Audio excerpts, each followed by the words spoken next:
And I'm telling you, Daniel, please take an umbrella. But it's not Mm-hmm. raining right now. It's Mm-hmm. sunshine and we are going for a picnic. Mm-hmm. And I'm telling you that I will check a Google weather. And then Mm-hmm. after checking the website, I'm telling you, Daniel, take the umbrella, Mm-hmm. like two umbrellas, and put on good Yes. boots, boots. Yeah. Mm-hmm. So Mm-hmm. Mm-hmm. I did not tell you that it will be raining, but I implied that it will be raining because I told you to take umbrellas and take boots, put on Mm-hmm. boots. So it can Mm-hmm. be inferred from my message that there will be rain. But I did not say that explicitly we will have a rain. Instead, I told you Mm-hmm. pick umbrellas and put on your good boots. Now, do you understand Mm-hmm. what infer means? Yes. Okay, Now excellent. yes. Now I want you to read this passage and tell me what do you think is the correct answer, and tell me what particular segment of this text infers or implies that this is the correct answer. Mm-hmm. So which one do you think is the correct answer? A, B, C, or D? Um, B. Make food unavailable in highlands for DA. That's correct. How did you realize that that was correct answer? Which two phrases gave you this answer? Um, it was, but this is fair weather feeding. This sentence and this sentence next and the What last keeps one. what keeps the black-tailed deer alive in the harsher seasons of plant decay and dormancy? Yes. Yes. Basically, it means that in harsh seasons there is less food, or and they need to migrate. Mm-hmm. Yeah, one compensation for not hibernating is built in urge to migrate. I will include this sentence as well because all of them together mean that in harsh winters they need to move because food is unavailable in the highlands. That's correct. The third type of questions in TOEFL reading, when they are asking the particular meaning of the word, do you know what inhibits mean? Yes, I You know. you know? So what do you Yes. think the correct answer is here? Um, it's C. Restricts. Excellent. Restricts. Excellent. Let's assume you didn't know. Like you forgot what inhibits mean. It Mm-hmm. can happen. Sometimes you're not so lucky and you don't know the word. Then Mm-hmm. you will try all four options. Let's check out the sentence. Which one of them could work except restricts? Where the forest inhibits the growth of grass and other meadow plants, the black-tailed deer browses huckleberries, salal, dogwood, and most any other shrub or herb. Could it be consists of? Not really. Forest consists of growth. Forest does not consist of growth, right? Mm-hmm. Okay. Yes. Could it be combines?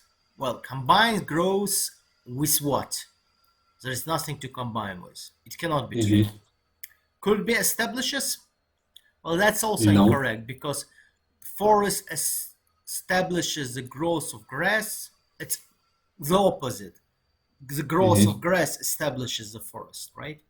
So even if Yes. you didn't know, by simply picking up the options and putting them and seeing that they do not make sense, you could have find out that restrict is the only correct word. And the other way is just to know the meaning of the word, which was your case. And excellent, Mm-hmm. well done. Okay, question number 4. The phrase in the same breath in the passage is closest in meaning to. What do you think the correct answer is here? Um, C maybe. I'm not sure. Um, so it's D. Why do you I think it's D? I say C, not D. So it's continuously, humorously, impatiently, or immediately. Which one's correct? Continuously. Okay, let's look up a sentence.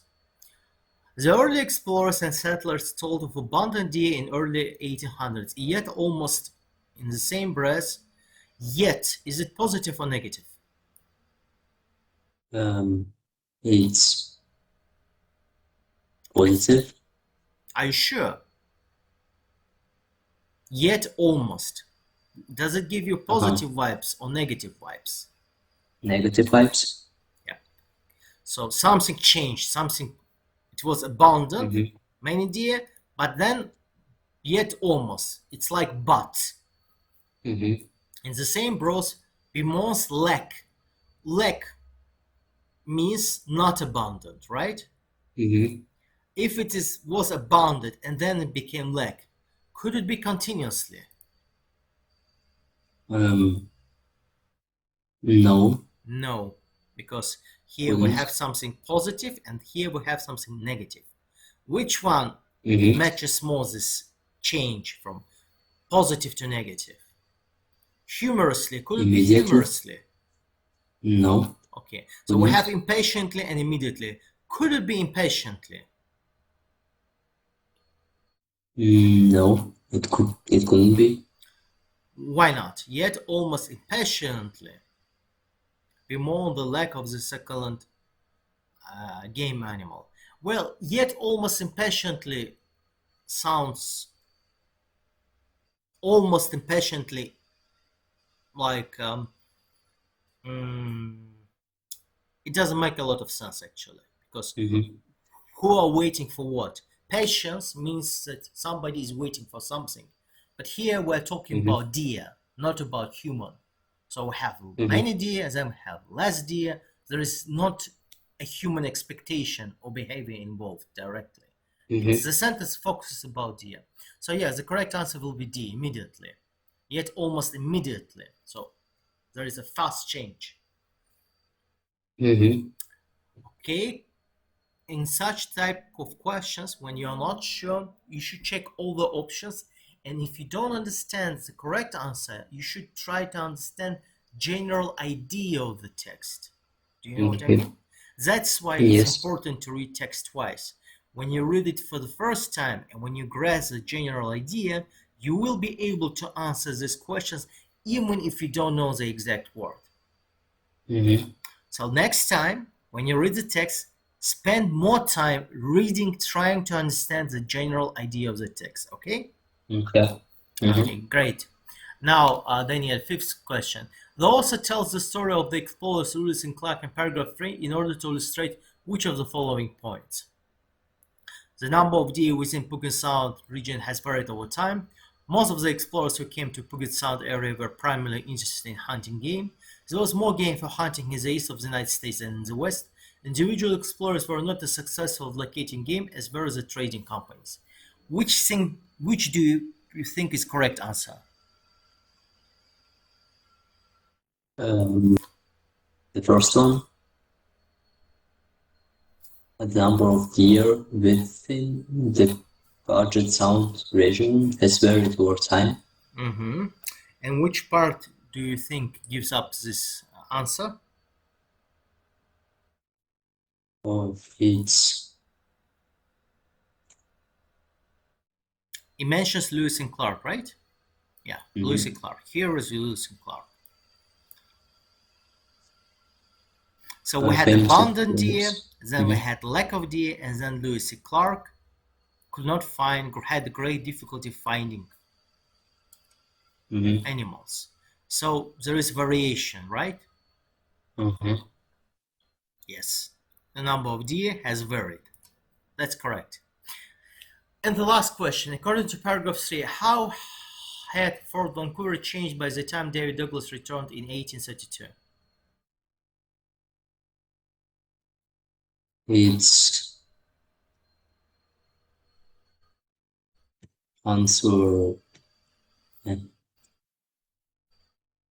C. Can you read this answer, please?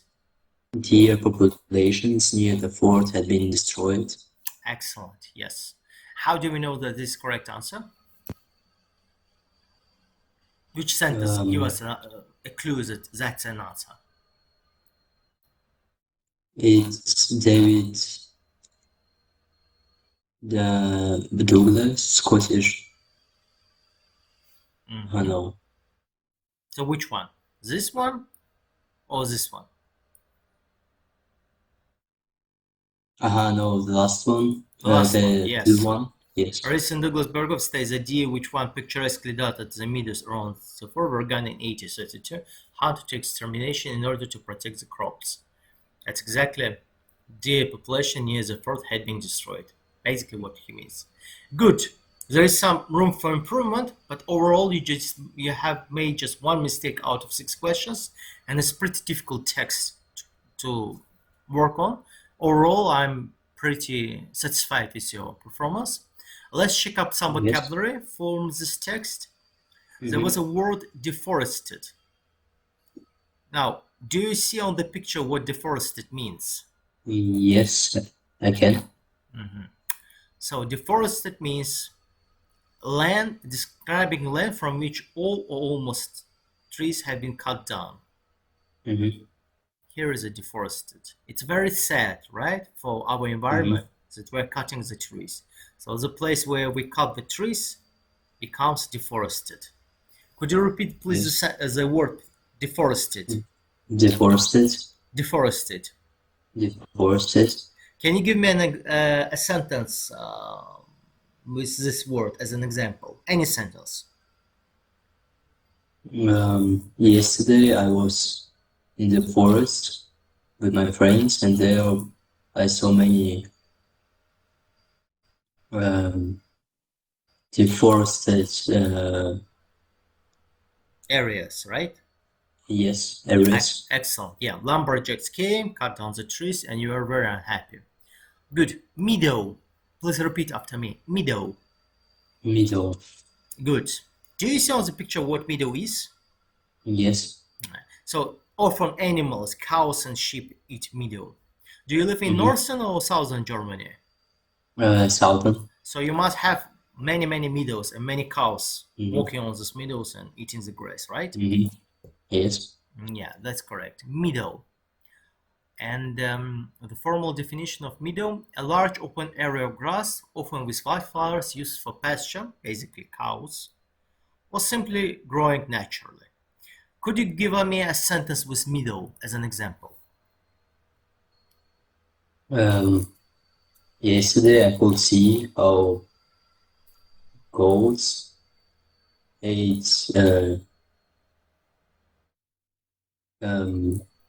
flowers or grass or the plants near the meadow. Can you repeat that, please? Yesterday I saw that goats ate plants on the middle or In the middle. Yesterday in you the saw middle. that a goat was eating grass in the middle. Okay, that's okay.